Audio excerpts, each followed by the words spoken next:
आज का हमारा टॉपिक भी यही है कि हमने डिफरेंट CSS क्लासेस के ऊपर मज़ीद मेन के प्रैक्टिस करनी है और फर्दर में नेक्स्ट चलना है।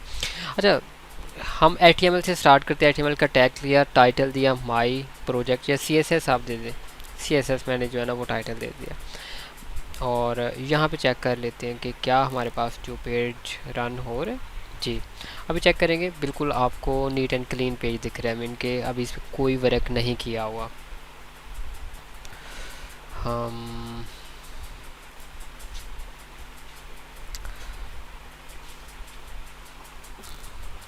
अच्छा, अभी इस पे कोई वर्क नहीं किया हुआ। अच्छा, यहाँ से हम स्टार्ट करते हैं। सबसे पहली चीज़, वन बाय वन हम स्टार्ट करते हैं। मैं यहाँ पे H1 लेता हूँ। H1 मैंने लिया। अब H1 के अंदर मैं लिखता हूँ this is my first heading, और चेक करें, this is my first heading. कल के दिन हमने क्या किया था? कल के दिन हम कलर पे डिस्कस किया था। कलर को आज थोड़ा सा मज़ीद रिपीट करते हैं और देन फिर नेक्स्ट चलते हैं। और हाँ, अभी मैं आपको इनलाइन CSS करके, यहाँ पे मैं मोस्टली यहाँ पे ना इनलाइन CSS करूँगा सो दैट आप सबको समझ आ जाए। आपकी मर्ज़ी है, आप उसको इंटरनल और एक्सटर्नल दोनों तरह से आपने उसको चेक करके देखना है। अच्छा, यहाँ पे मैं स्टाइल का टैग लेता हूँ और बैकग्राउंड कलर जो है वो मैं यहाँ पे रेड लेता हूँ। और अगर आपने बैकग्राउंड कलर किसी भी टैग का लेना है, किसी भी चीज़ का बैकग्राउंड कलर आपने सेट करना है, तो आप स्टाइल, मीन स्टाइल के एट्रीब्यूट आप, ये आपको पता है इनलाइन के लिए हम यूज़ करते हैं। फिर ये प्रॉपर्टी और उसकी वैल्यू, प्रॉपर्टी कौन सी यूज़ होगी? बैकग्राउंड कलर, और इसकी वैल्यू है रेड। तो चेक करते हैं, यहाँ पे रेड हो गई। अब नेक्स्ट नेक्स्ट मैंने आपको ये बताया था कि हम जस्ट कलर एक तरह से नहीं देते। हमारे पास तकरीबन 2 से 3 तरीके हैं जिससे हम कोड में भी देते हैं। कोड में कैसे देते हैं ये मैंने आपको कल बताया था कि आप HTML कलर्स, और ये 2 साइट्स हैं, ये आपको मैं सेंड भी कर दूंगा। आई थिंक कल मैंने सेंड नहीं किए थे, आपको मैं सेंड भी कर दूंगा। ये आपने इनकी थ्योरी भी पढ़नी है। हम RGB में और हेक्सी, इन दोनों में मोस्टली जो है ना वो हम यूज़ करते हैं। हेक्सी में क्या होता है, हमारे पास 6 डिजिट होते हैं, और फर्स्ट 2 रेड के होते हैं, सेकंड 2 ग्रीन के और थर्ड 2 ब्लू के। तो फ़र्ज़ करें आप कोई भी कलर यहाँ से पिक करते हैं, लाइक दैट मैं ये कलर पिक करता हूँ, और अब इस कलर का ये कोड है, मैं इसको कॉपी करता हूँ। और अगर मैं ये हैश के साथ पेस्ट होगा, ठीक है, जो कि इसकी हेक्सी फॉर्म है, मैं यहाँ पे जाके इसको रीलोड करता हूँ। चेक करें, इसका कलर, फर्स्ट वाले का कलर चेंज हो गया। और देन मैंने आपको बताया था कि हम RGB में भी ले सकते हैं। अगर आपने RGB में लेना है तो ये इसकी RGB फॉर्म है। आप RGB कोमा स्टार्ट और कोमा एंड, इसमें 3 वैल्यूज़ होंगे, रेड, देन ये ग्रीन, और ये ब्लू की वैल्यू। तो आप बेशक इसे ही कॉपी कर लें, ये क्योंकि हमने कल किया था, इस पर इतनी ज़्यादा डिटेल मैं नहीं बता रहा हूँ। तो अभी ये चेक करते हैं, तो चेक करें, ये सेम मतलब जो कलर हमने यहाँ पे कोड दिया वही।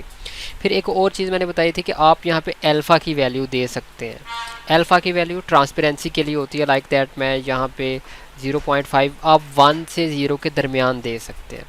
तो वो बैकग्राउंड में कोई भी चीज़ होगी वो उतनी ट्रांसपेरेंट आपको नज़र आएगी।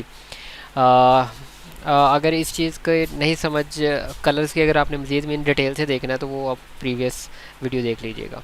बाकी हम नेक्स्ट चलते हैं, ठीक है। तो मोस्टली हम ये 3 तरीके यूज़ करते हैं, RGB में, RGB और हेक्सी, और फिर जो हम कलर का नेम दे देते हैं, मोस्टली हम यही यूज़ करते हैं, ठीक है। और हम इसको बाद में भी यूज़ करेंगे, तो आपने फ़िक्र नहीं करनी। अच्छा, जो कॉमन चीज़ें हैं, हम वो पहले, जो इम्पोर्टेंट जो प्रॉपर्टीज़ हैं जो कि बहुत ज़्यादा यूज़ होती हैं, तो वो हम पहले करेंगे। सबसे पहले मार्जिन क्या होता है, पैडिंग क्या होती है, हम इस चीज़ को देखते हैं। अच्छा, अभी जैसे कि ये RGB में आपने कलर लिया हुआ है, हम इसको इसी तरह से रहने देते हैं, ठीक है। तो हम इसके ऊपर एक और जो है ना वो क्लास, अगर प्रॉपर्टी अप्लाई करनी है, एक और प्रॉपर्टी CSS की अप्लाई करनी है, तो ये आपकी फ़र्स्ट प्रॉपर्टी, ये उसकी वैल्यू, और सेमीकोलन के बाद दूसरी प्रॉपर्टी, उसकी वैल्यू, ठीक है। फिर सेमीकोलन के बाद तीसरी, और ये मैंने आपको इस तरह से इसका सिंटैक्स बताया था। अभी दूसरी प्रॉपर्टी, फ़र्ज़ करें आप ये कलर ग्रीन करना चाहते हैं, तो अगर आपने किसी भी टेक्स्ट का कलर चेंज करना है तो उसके लिए जो हमारे पास प्रॉपर्टी यूज़ होगी वो है कलर। और वाइट के लिए आप यहाँ पे वाइट लिख सकते हैं, और या आप अगर हैश में आपने देना है तो हैश, और ट्रिपल एफ़ दे सकते हैं, या फिर 6 टाइम F आप दे सकते हैं, जो कि वाइट कलर का कोड है। ठीक है, तो आपको मैंने दोनों तरीके बता दिए। अभी चेक करें, इसका टेक्स्ट वाइट हो गया। अच्छा, अभी आपको मार्जिन और पैडिंग का थोड़ा सा मैं समझाता हूँ कि मार्जिन क्या है, पैडिंग क्या है। मार्जिन और पैडिंग बेसिकली जो दोनों चीज़ें हैं, दोनों चीज़ें हम स्पेस क्रिएट करने के लिए करते हैं कि ऊपर से कितना स्पेस होना चाहिए, राइट से नीचे से कितना स्पेस होना चाहिए। हर तरफ से आपने अगर किसी का स्पेस रखना है तो वो कितना रखना चाहिए, तो इस चीज़ को हम कहते हैं मार्जिन और पैडिंग। अब मार्जिन में क्या फ़र्क है और पैडिंग में क्या फ़र्क है, थोड़ा सा आपने जहन में बिठाना है कि जो मार्जिन है वो बाहर वाली साइड में स्पेस होता है। लाइक दैट, आप ये एक आपने हेडिंग ली, आपने ये एक हेडिंग ली। अब इस हेडिंग के बाहर आप जितना, क्योंकि ये एक ब्लॉक है, ये जो एक ब्लॉक आपको नज़र आ रहा है, ये एक ब्लॉक बना हुआ है, ठीक है, हेडिंग का ब्लॉक है। अब आप इस ऑब्जेक्ट के बाहर अगर स्पेस लेना चाहते हैं तो वो आप पैडिंग लेंगे, सॉरी मार्जिन लेंगे। मतलब ऊपर से लेना तो मार्जिन टॉप, इधर से लेना मार्जिन लेफ़्ट, और इधर से लेना मार्जिन राइट, मार्जिन बॉटम, इस तरह से, ठीक है। और अगर आपने इसके अंदर स्पेस क्रिएट करना है, मतलब आप चाहते हैं कि नहीं जी इसके अंदर थोड़ा सा स्पेस होना चाहिए ऊपर नीचे राइट लेफ़्ट से, तो देन आप पैडिंग यूज़ करते हैं। तो हम देखते हैं। अच्छा, सबसे पहले हम मार्जिन यहाँ पे देखते हैं। मार्जिन, मैं यहाँ पे मार्जिन लेता हूँ 50px, चेक करते हैं। चेक करें, हर साइड से 50px आपके पास मार्जिन आ गया, मतलब टॉप से भी, इस साइड से भी, नीचे से भी, और इस साइड से भी। और नीचे से क्योंकि काफ़ी नीचे स्पेस है तो आपको अंदाज़ा नहीं होगा। आप इसको 100% कर दें, ठीक है। आपने इसको 100% किया, इसको अब चेक करें। अब हर साइड से 100% जो है ना वो इसका मार्जिन है, ओके। इसी तरह से अगर आपने पैडिंग को देखना है, हम ऐसा करते हैं, अगर आपको इस तरह से समझ नहीं आ रही, बल्कि वैसे तो ठीक था, लेकिन हम यहाँ क्या करते हैं, हम स्टाइल का यहाँ पे टैग ले लेते हैं, हम इनलाइन CSS कर लेते हैं, और यहाँ पे डॉट हेडिंग और इस तरह से कर लेते हैं, ओके। और इस स्टाइल को हम रिमूव कर देते हैं। इसमें जितनी भी प्रॉपर्टीज़ हमने यूज़ की हैं ये सारी हम यहाँ पे पेस्ट कर देते हैं, सो दैट ऐसे और ऐसे। अभी तक इसमें 3 प्रॉपर्टीज़ आई हैं और ये हम यहाँ से रिमूव कर देते हैं।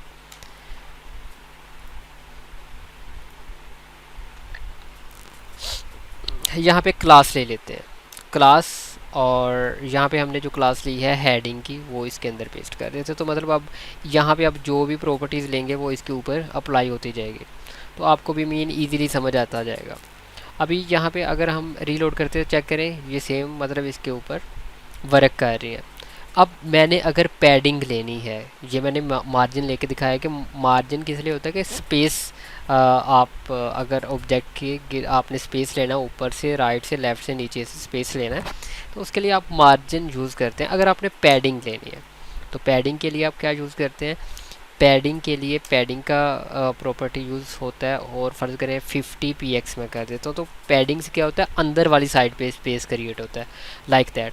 अब चेक करें, ये इस ऑब्जेक्ट के अंदर स्पेस क्रिएट हुआ है, 50px ऊपर, इस साइड पे, नीचे और इस साइड पे, हर साइड पे, यानी कि 50px का आपके पास स्पेस आ गया। तो अगर आपने अंदर वाली साइड पे स्पेस क्रिएट करना है, देन आप कौन सा यूज़ कर, आप पैडिंग यूज़ करेंगे। अगर आपने बाहर वाले, अब कोई भी ऑब्जेक्ट ले लें, ये तो मैंने HTML टैग लिया, अब कोई भी टैग लेंगे, लाइक आप पैराग्राफ का टैग लेते हैं या कोई और टैग लेते हैं, जिसके आपने आप डिव का कोई टैग लेते हैं, उसके बाहर आपने स्पेस लेना है तो आप मार्जिन यूज़ करेंगे, अंदर आपने स्पेस देना है तो आप पैडिंग यूज़ करेंगे।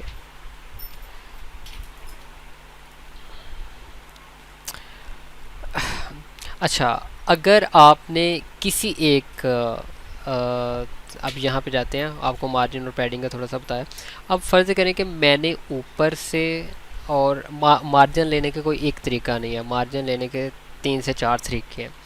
अब ये तो था एक वैल्यू में मार्जिन।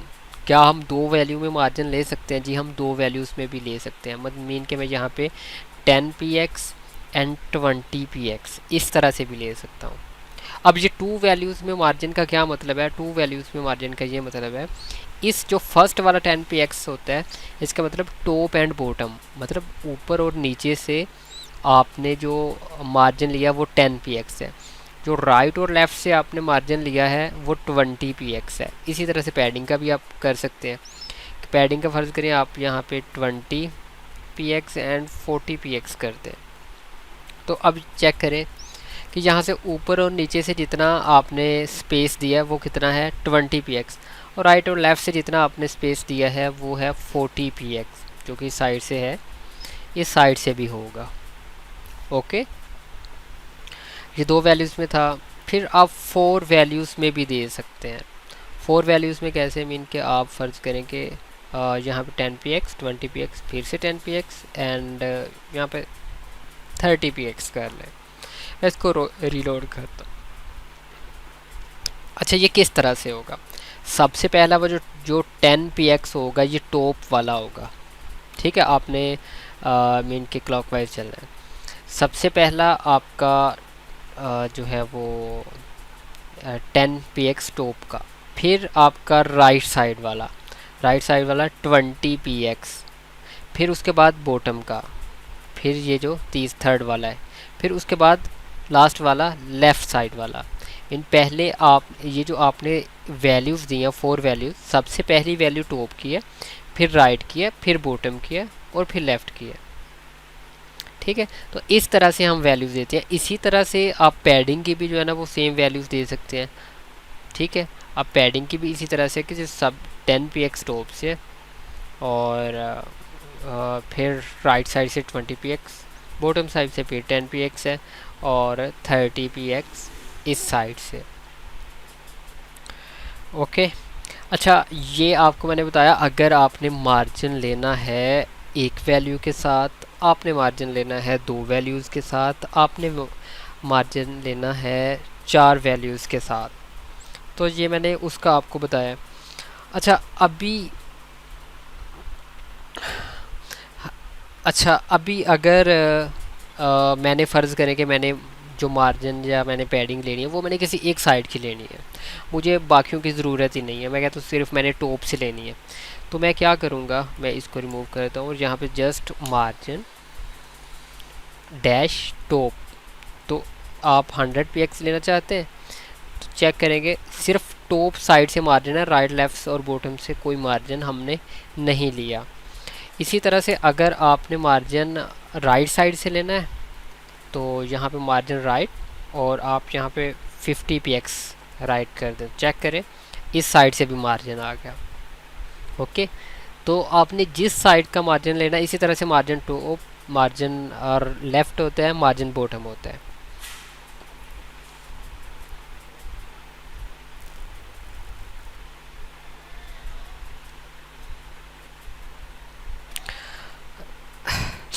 मार्जिन और पैडिंग में डिफरेंस अगेन मैं रिपीट कर देता हूँ।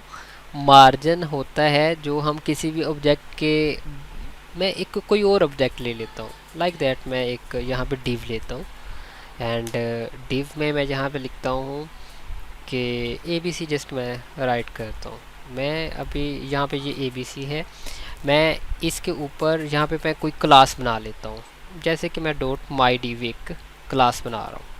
अब मैंने इस यहाँ पे एक क्लास अप्लाई कर देता हूँ, क्लास माई डिव।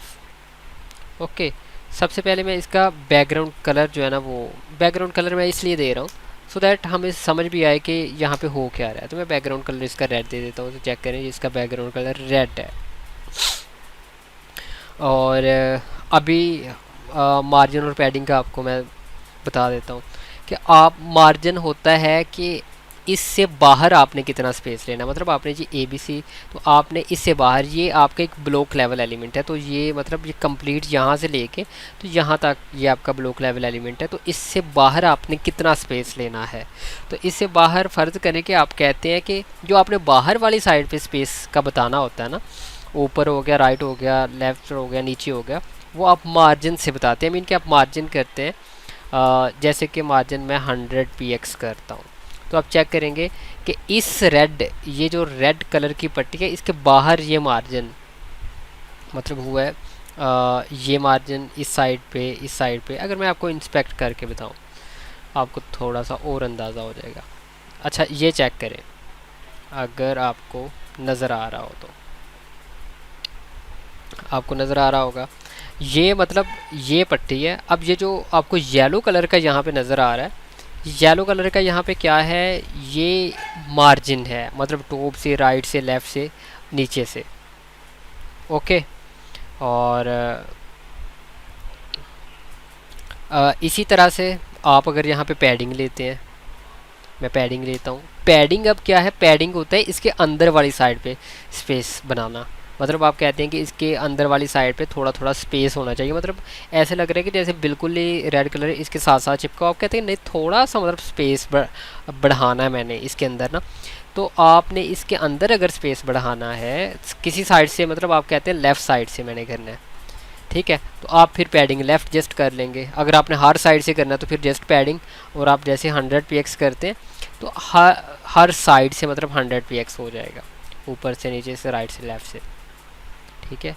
और आप जब इसके ऊपर लेके जाएंगे तो चेक करें ये चारों साइडों पे क्या हो गई, पैडिंग हो गई, जो आपको अभी नज़र आ रही है इस पट्टी के हर साइड पे ये जो स्पेस है, ठीक है। अगर मैं इसको जूम आउट करूं ऐसे, आपको थोड़ा सा और क्लियर मीन के नज़र आ जाएगा। अभी चेक करें, मैं अगर यहाँ पे लेके जाऊँ तो जो आपको येलो एरिया नज़र आ रहा है, येलो एरिया क्या है, येलो एरिया आपका मार्जिन है, येलो एरिया क्या है, मार्जिन है। और जो आपको रेड रेड दिख रहा है ये क्या है, ये आपकी पैडिंग है, जो अपने अंदर जो टेक्स्ट वाले जो आपका ऑब्जेक्ट मीन के है वो ये जो आपको पट्टी दिख रही है ब्रेक सी, थोड़ा सा आपको अंदाज़ा हो गया कि अगर आपने इस ऑब्जेक्ट से बाहर आपने लेना है तो आपको मार्जिन से लेना पड़ेगा।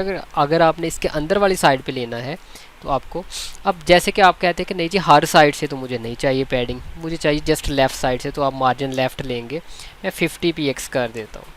तो अभी आप चेक करेंगे कि जस्ट इस साइड से, ये चेक करेंगे इस साइड से जस्ट जो है ना वो पैडिंग ली हुई है। अगर आपने टॉप से भी लेनी है, बॉटम से भी लेनी है, तो आप इसी तरह से मार्जिन पैडिंग टॉप लाइक मैं 20 px कर देता हूँ। तो आप चेक करेंगे, अभी मैं अगर रीलोड करता हूँ, चेक करें, अब ये टॉप वाली साइड से भी होगी, अभी ये चेक करें, आपको दिख भी रही है कि टॉप वाली साइड से भी स्पेस है, ओके, जो अभी आपको रेड रेड दिख रहा है। और अगर आपने बॉटम वाली साइड से भी लेना है तो padding bottom, okay, padding bottom कितना लेना है आपने, कुछ अगर ज़्यादा लेना है तो 50 ले लें, ठीक है, 50 px। चेक करते हैं, ये चेक करें, अब ये बॉटम वाली साइड से कितना हो गया 50।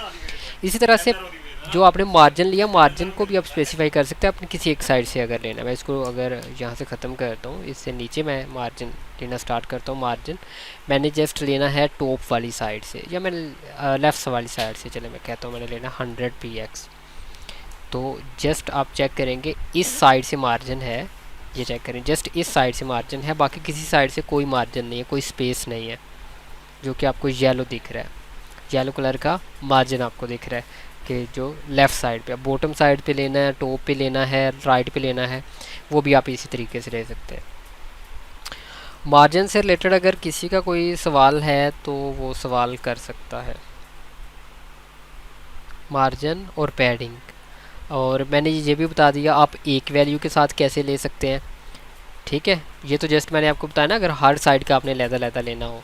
ये ऊपर मैंने बताया कि अगर आप एक वैल्यू से लेते हैं, मतलब हर तरफ 2 वैल्यू से आप लेते हैं, लाइक दैट, अगर एस से और एस से होता है और यहाँ पे जस्ट मार्जिन होता है, तो इसका क्या मतलब है, इसका मतलब ये है कि फर्स्ट वाली वैल्यू का मतलब होगा कि टॉप बॉटम, सेकंड वैल्यू वाली का मतलब होगा राइट लेफ़्ट, और 4 वैल्यूज़ मेन, पहले टॉप वाली, फिर राइट वाली, फिर बॉटम वाली, और फिर लेफ़्ट वाली, इस तरह से मेन के। और यहाँ तक अगर किसी का कोई सवाल है तो पूछ सकता है। क्लियर है?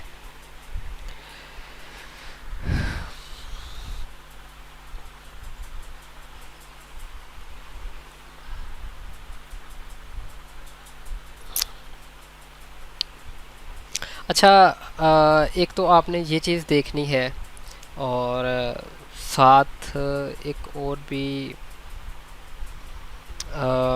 हम इसमें कर लेते हैं, बाकी हम जो है ना अभी काफ़ी हमारी चीज़ें इसमें भी पड़ी हुई हैं, तो हम मतलब नेक्स्ट भी कर लेंगे। तो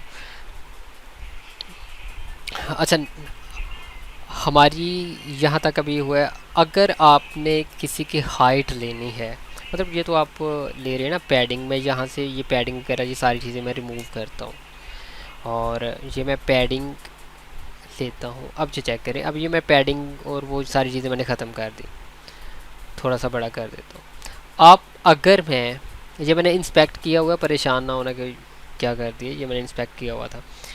मैं अगर मैंने इसकी विथ डिफ़ाइन करनी है कि इससे ज़्यादा विथ नहीं इसकी होनी चाहिए, तो मैं यहाँ पे विथ डिफ़ाइन कर सकता हूँ। जैसे मैं कहता हूँ 300px विथ, आपने किसी भी टैग की अगर विथ लेनी है विथ का आप यूज़ करेंगे। इसी तरह से अगर आपने हाइट लेनी है तो हाइट के लिए भी आप हाइट यूज़ करेंगे, और लाइक दैट यहाँ पे आप 400px कर लें। ओके, तो ये चेक करें, अब ये इसकी इतनी हाइट और इतनी विड्थ ये आपने डिफ़ाइन कर लिया। अच्छा, इसके बाद अगर आपने किसी टेक्स्ट वगैरह को लाइक दैट, इसके अंदर कोई टेक्स्ट है, आपने उसको सेंट्रलाइज करना है, आपने सेंट्रलाइज करना है, तो उसके लिए टेक्स्ट अलाइन प्रॉपर्टी यूज़ होती है। आप इसको राइट लेफ़्ट या सेंटर कर सकते हैं, जस्टिफाई भी कर सकते हैं। ठीक है, अब ये बिल्कुल सेंटर में आ गया, जितनी इसकी टोटल विड्थ थी, टोटल विड्थ के लिहाज से ये सेंटर में आ गया। अच्छा, हम मार्जिन ऑटो भी करते हैं। मार्जिन ऑटो क्या है और हम इनके इस मार्जिन ऑटो को क्यों यूज़ करते हैं? मैंने आपको मार्जिन राइट बताया, टॉप लेफ़्ट वगैरह वगैरह बताया, लेकिन ये मार्जिन ऑटो क्या होता है? मैं यहाँ पे अगर मार्जिन और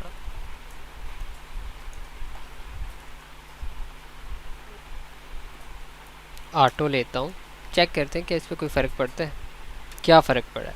मार्जिन अगर आप ऑटो लेते हैं, उससे आपका जो ऑब्जेक्ट होगा वो सेंट्रलाइज हो जाएगा, लाइक जिस तरह से।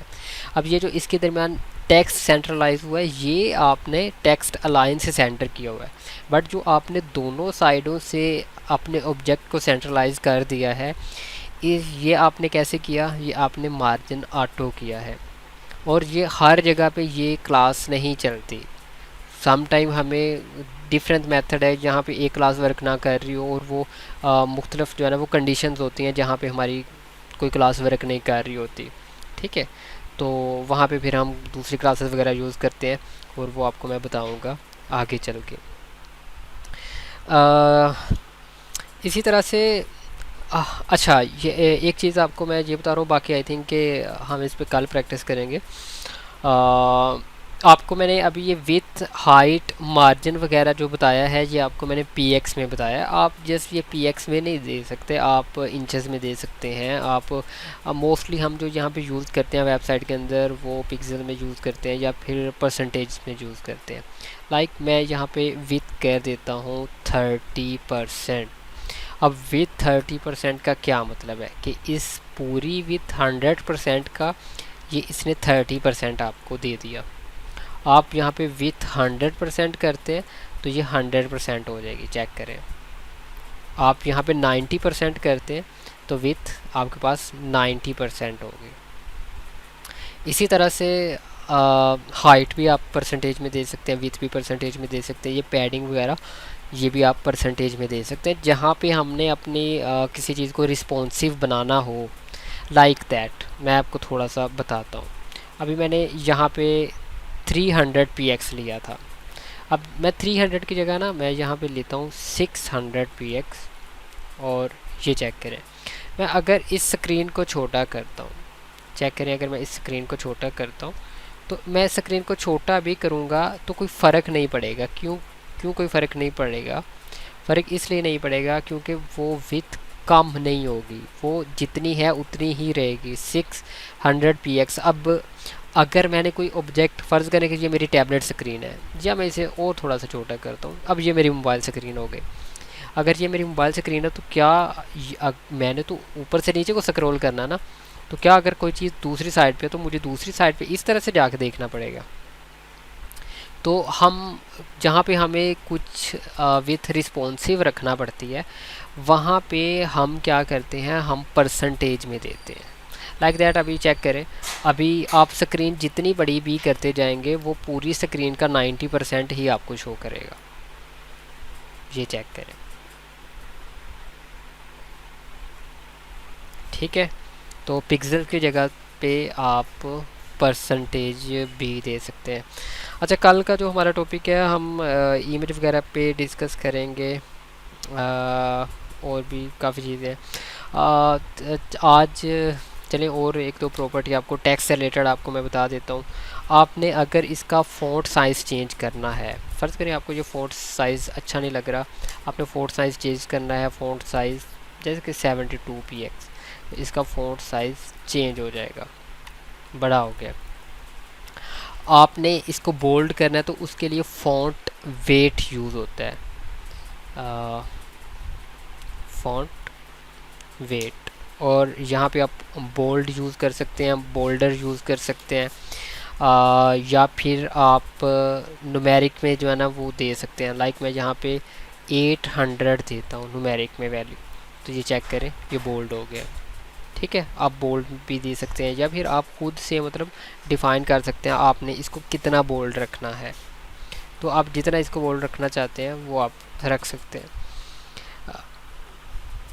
इसके अलावा फ़ॉन्ट में और भी काफ़ी प्रॉपर्टीज़ यूज़ होती हैं, जैसे जैसे हमें ज़रूरत पड़ती जाएगी हम इसको यूज़ करते जाएंगे। कल हम इंशाल्लाह जो है ना वो और भी चीज़ें देखेंगे, मेन के अभी बॉर्डर किस तरह से लगाते हैं, इमेज की बैकग्राउंड इमेज के बारे में जो है ना वो देखेंगे। फिर हमारे पास बाद में टेबल वगैरह की चीज़ें आती हैं। और कल इंशाल्लाह हम मज़ीद थोड़ी सी प्रॉपर्टीज़ के ऊपर प्रैक्टिस करने के बाद फिर आपको मैं एक टास्क भी दूंगा। आपने एक फॉर्म बनाना है, और कल तक मीन के आपको मैं एक खुद भी छोटा सा लास्ट पे फॉर्म बना के दिखाऊंगा, और फिर आप सब ने मुझे एक फॉर्म बना के दिखाना है, ठीक है। किसी का कोई सवाल तो नहीं है?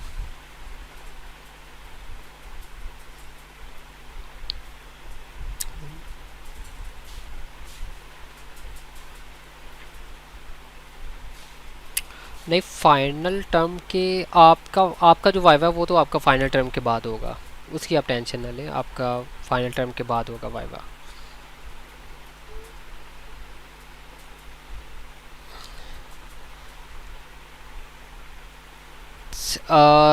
जी, एक तो आपका इसी सेमेस्टर में, इस सेमेस्टर में तो हो सकता है, फाइनल टर्म से पहले बहुत मुश्किल है, क्योंकि अब ये कह रहे हैं कि डेट एक्सटेंड हो गई। अगर तो डेट एक्सटेंड हो गई तो फिर आपके आगे एग्ज़ाम आ रहे हैं, तो फिर एग्ज़ाम के बाद ही जो है ना वो आपका वाइवा होगा जो टेस्ट फेज़ का है।